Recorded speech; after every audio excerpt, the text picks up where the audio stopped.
Isang mapagpalang araw sa ating lahat. Kamusta na po kayo? Samahan ninyo po ko ngayon muli sa ating Faith On at pagnilayan natin tungkulin higit sa sarili.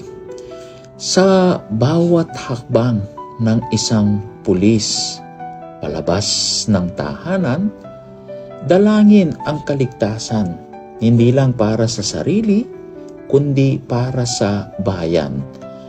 Ang tungkulin ay hindi lamang trabaho. Ito'y misyon ng pagbabantay, paggabay at pagtatanggol. Gaya ng mabuting pastol, ang tunay na alagad ng batas ay handang ilagay ang sarili sa panganib upang pangalagaan ang kanyang kawan. Kaya nga po sa pagkakataong ito, inaanyayahan ko kayong magnilay sa buhay, sakripisyo at panalangin para sa ating mga kapulisan. Sa ngalan ng Ama, at ng Anak, at ng Espiritu Santo. Amen.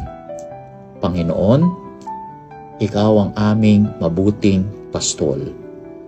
Sa bawat araw ng pagtupad ng tungkulin ng aming mga kapulisan, ipagkaloob mo po sa kanila ang lakas ng loob, malinaw na pag-iisip at pusong may malasakit. Patnubayan mo sila sa bawat desisyon at ilayo mo sila sa tukso ng kapangyarihan at kapuso.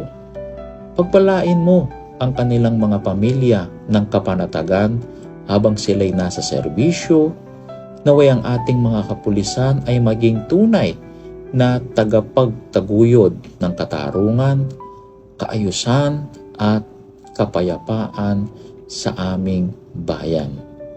Amen. Sa ngalan ng Ama at ng Anak at ng Espiritu Santo. Amen.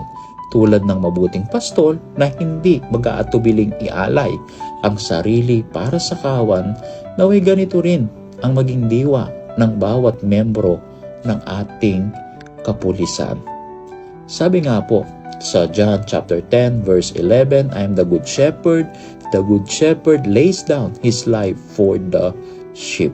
At sa panghuli, sa ika-127 anibersaryo ng kalayaan ng Pilipinas, ipagdiwang natin hindi lamang ang kasarilan, kundi ang katapangan at sakripisyo ng mga lingkod bayan, gaya po ng ating mga kapulisan. Maligayang araw ng kalayaan at may God bless us all. Muli po sa mapagpalang araw sa ating lahat.